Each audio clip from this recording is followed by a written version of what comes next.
La vie est un contrat par lequel on s'en sort pas vivant, hein? Toute personne mérite une cérémonie de départ unique et grandiose. D'où l'importance de faire les bons choix dans la mise en œuvre de cette cérémonie. Combien de fois tu as assisté à des funérailles? Hein? Qu'est-ce que tu as retenu de ces cérémonies-là? Pas grand-chose, hein? C'est ça. À mon avis, les funérailles représentent le moment final pour te dire au revoir.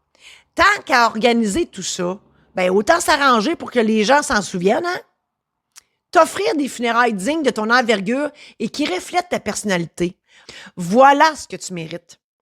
Pour être sûr que ça soit à ton goût, pourquoi ne pas organiser tes funérailles avant de partir? Dans cet épisode, je te raconte les demandes loufoques que j'ai reçues durant que j'étais encore notaire. Je te jase d'authenticité, de vérité, de souvenirs et je te donne des trucs pour organiser des funérailles grandioses.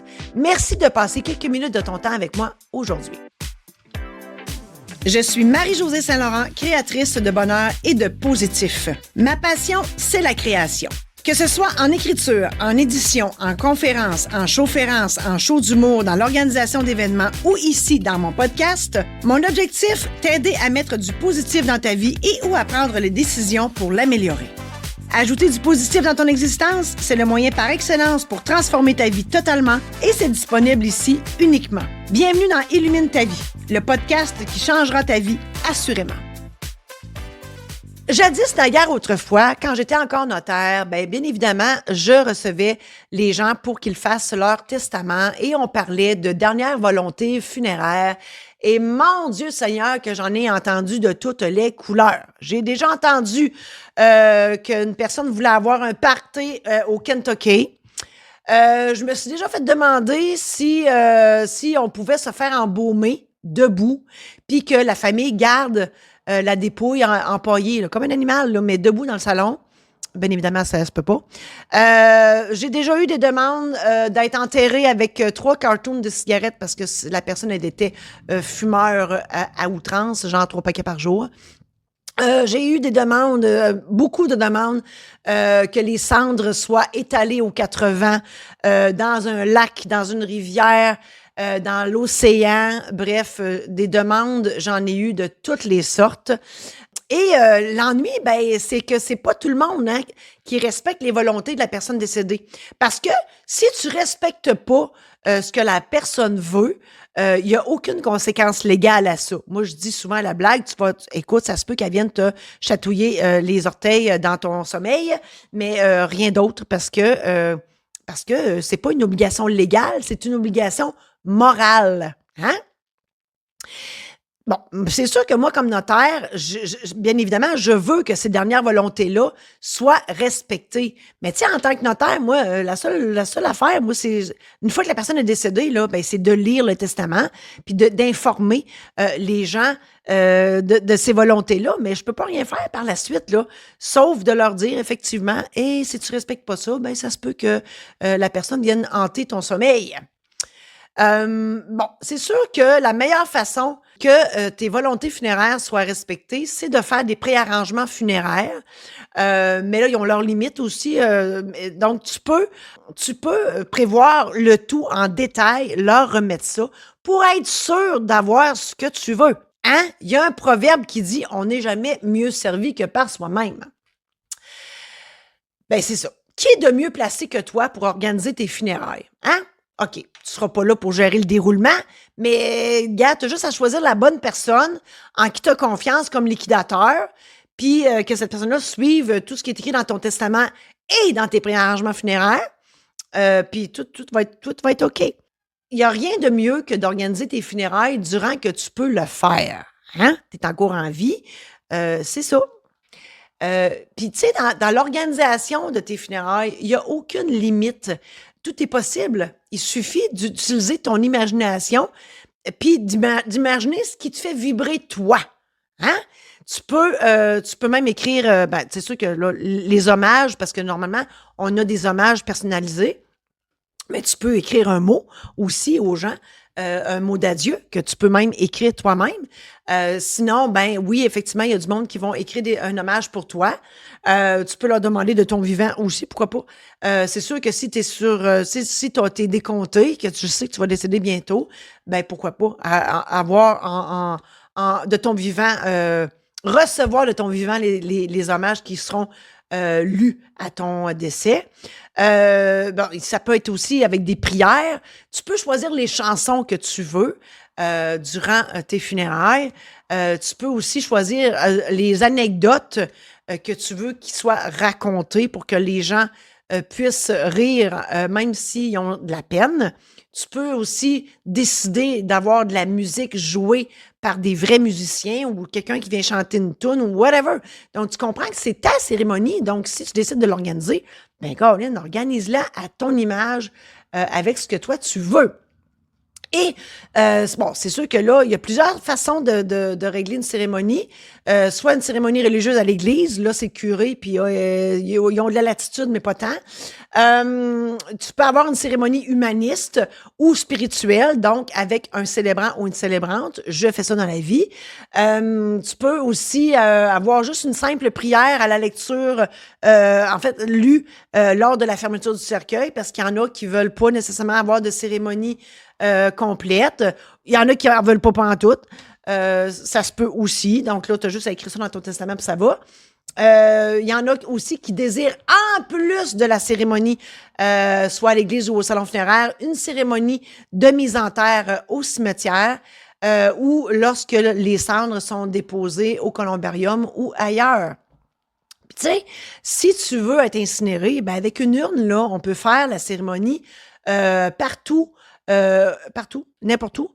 Ça peut être, oui, à l'église, au salon funéraire, au columbarium. Ça peut être dans une salle de quilles si tu joues au quilles, dans la nature, si tu étais un amant, une amante de la nature, chez vous, si tu étais bien recevante, au musée, au bord de la mer, au chalet, dans ton garage, à l'hôtel de ville, au centre d'achat, au bingo. Bref, tu comprends que l'endroit où tu étais le mieux, où tu es le mieux dans la vie parce que tu es encore en vie, ça peut être là. Hein?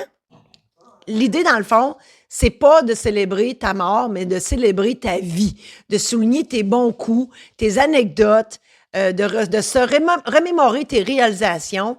Bref, tu sais, les événements là, qui ont marqué ta vie. Puis c'est ça. Tu sais, dans le fond, c'est une cérémonie à ton image, selon tes croyances, dans l'endroit que tu préfères, où tu as vécu des bons moments, entouré de tes proches. Bref, voilà. Comme à l'habitude, je te partage des citations trouvées sur Facebook. Une belle citation. Juste avant de mourir, j'avalerai un sac de grains de maïs, histoire de mettre l'ambiance au crématorium. Hey, je l'ai mis là parce que, juste pour te montrer que, écoute, ça va faire du popcorn, on s'entend. Bon Dieu, me semble que quelqu'un fait ça. Le gars qui allume le four, là, le crématorium, là, il doit-tu faire un maudit saut de qu'est-ce qui pétarade là-dedans? Ça doit être hilarant. Je suis sûre que ça se peut pas, mais bref, c'est drôle. Tout ça pour te montrer que rien n'est impossible dans l'organisation de funérailles. Une autre belle citation. Un enterrement n'est pas un jour dans la vie, c'est une vie dans une journée. Je l'aime, cette citation-là, parce qu'effectivement, les funérailles servent, oui, à pleurer la mort de quelqu'un, mais bien plus à se remémorer sa vie. Hein? Puis là, il y a plein de monde qui vont venir raconter des affaires, puis écoute, c'est magique. Une autre citation. Nous vivons dans un monde où les funérailles comptent plus que l'homme mort, le mariage plus que l'amour et le physique plus que l'intellect.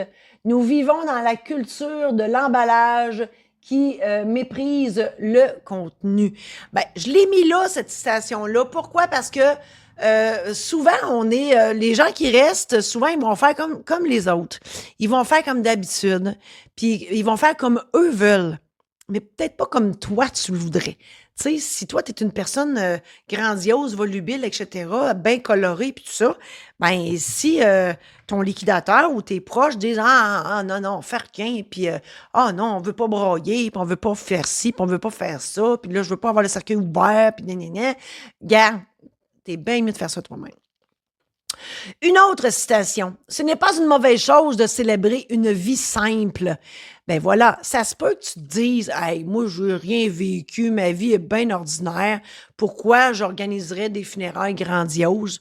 Ben, parce que tu as peut-être une vie simple, mais moi, je considère que toute personne est extraordinaire et tu as juste à en parler avec tes proches. Il y a plein de monde qui vont dire, hey, mon non, mais non, je vais avoir tellement de peine quand tu vas mourir. Voilà, parce que on a un effet sur tout le monde, mais pas le même effet. Hein? Chaque personne a une perception de toi. Voilà. Une autre citation. On n'est jamais si bien servi que par soi-même. Mais voilà. Hein, ça, on la connaît, cette citation-là.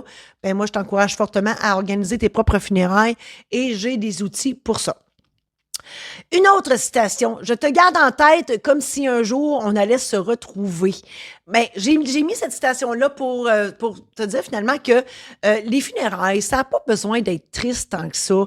En fait, on célèbre la vie de la personne, puis c'est juste un au revoir. OK, on le sait pas, personne, là, si on va se retrouver à l'autre bord. Là. On le sait pas, mais on a cet espoir-là. Hein? Donc, voyons ça comme étant un départ positif. Une autre citation. Le souvenir, c'est la présence invisible. Ben, justement, pourquoi ne pas faire un souvenir mémorable? Tu sais, des funérailles, je l'ai dit en introduction, à être comme les autres, ben, on s'en rappellera pas de tes funérailles. Tu sais, faut que ça soit unique, grandiose et mémorable pour qu'on ait aussi le souvenir de tes funérailles. Hein? Pourquoi pas? C'est le dernier moment où on va parler de toi, toute la gang ensemble. Ben, Caroline, hein? Faisons en sorte que ce souvenir-là soit grandiose. Une autre citation. La mémoire, c'est du souvenir en conserve. Ben, écoute, on peut aussi prévoir dans l'organisation de tes funérailles quelqu'un qui va filmer, hein, la petite boîte à photos. Il y a beaucoup de salons funéraires qui offrent ce service-là. Pour les gens qui sont à l'extérieur, donc ils filment la cérémonie. Pourquoi pas? Pour garder un souvenir, effectivement, en conserve. Une autre citation. Les souvenirs sont les plus belles choses que l'on puisse posséder. Ben, en tout cas, c'est une belle chose à posséder. Et pourquoi ne pas contribuer à faire en sorte que tes funérailles soient un souvenir grandiose, extraordinaire, mémorable. Donc, organise donc tes funérailles toi-même et je peux même t'aider à le faire. Une autre citation. La vie est un spectacle, autant faire sa propre mise en scène. C'est assez beau? Ben, c'est ça. Sa propre mise en scène de ton vivant, hein, choisis d'être le personnage principal de ta vie, de choisir aussi les personnages secondaires, donc qui fait partie de ta vie, de choisir ta scène, donc de choisir tes actions, etc., on comprend. Donc, ça, c'est une chose, mais aussi, à tes funérailles, de choisir de faire toi-même le spectacle de tes funérailles. Moi, je trouve que c'est une façon extraordinaire de laisser un beau souvenir. Une autre citation. Mais dans la vie, hélas, on ne fait pas tomber le rideau quand on veut. Ben voilà. On ne sait pas quand on va mourir, puis on ne veut certainement pas le savoir. Donc, d'où l'importance de se préparer d'avance, d'où l'importance de faire ses préarrangements funéraires et d'organiser soi-même ses funérailles. Pourquoi pas? Une autre citation. Aime-toi, fais-toi plaisir, honore-toi, sois ta priorité. Pourquoi ne pas être ta priorité en organisant toi-même tes funérailles, en t'honorant toi et en décidant toi de ce que tu veux comme cérémonie de départ? Hein? Je peux t'aider à faire ça sans problème. Face à tes funérailles, tu as deux options. La première, c'est que tu laisses les autres s'en charger parce que ça t'importe peu. Tu te dis qu'une fois décédé, ben, tu n'es plus là. Hein? Tes proches, ils vivront leur deuil comme ils l'entendent, un point, c'est tout. Ta vie n'est pas si extraordinaire que ça. Il n'y a rien à souligner de grandiose et tu ne penses pas que ton passage sur la Terre, ben, ça a fait une si grande différence de ça dans la vie des autres. La mort, c'est inévitable, c'est ce que tu te dis. C'est bien triste, mais c'est comme ça. Des funérailles, c'est plate, mais nécessaire pour ceux qui restent, donc qui s'arrangent avec ça. Ou, la deuxième option, c'est que tu choisis d'organiser tes funérailles comme tu le veux, soit par souci de non-confiance envers ceux qui restent, ça se peut, ou soit par envie que ça te représente vraiment. T'es d'avis que lorsqu'une personne meurt, on doit célébrer sa vie, ce qu'elle laisse en héritage chez ses proches et ses réalisations.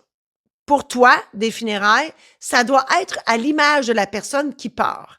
La mort, c'est un au revoir et malgré la peine que tu laisses derrière, tu as envie que les gens aient du plaisir à tes funérailles, qu'ils s'en souviennent longtemps. En résumé, je t'ai raconté les demandes loufoques que j'ai reçues durant que j'étais encore notaire. Je t'ai parlé d'authenticité, de vérité, de souvenirs. Je t'ai partagé et commenté plusieurs citations qui font réfléchir. Je t'ai présenté les options possibles pour tes funérailles. À toi de décider comment faire ta sortie ultime. J'espère sincèrement que tout ça t'a aidé et je te souhaite bonne chance dans l'élaboration de tes funérailles. Pour en savoir plus sur mes funérailles, consulte le marijosésaint-laurent.com/funérailles. On reprend ça la semaine prochaine avec la 2e saison de mon podcast qui s'appellera tout simplement Marie-Jo, créatrice de bonheur et de positif.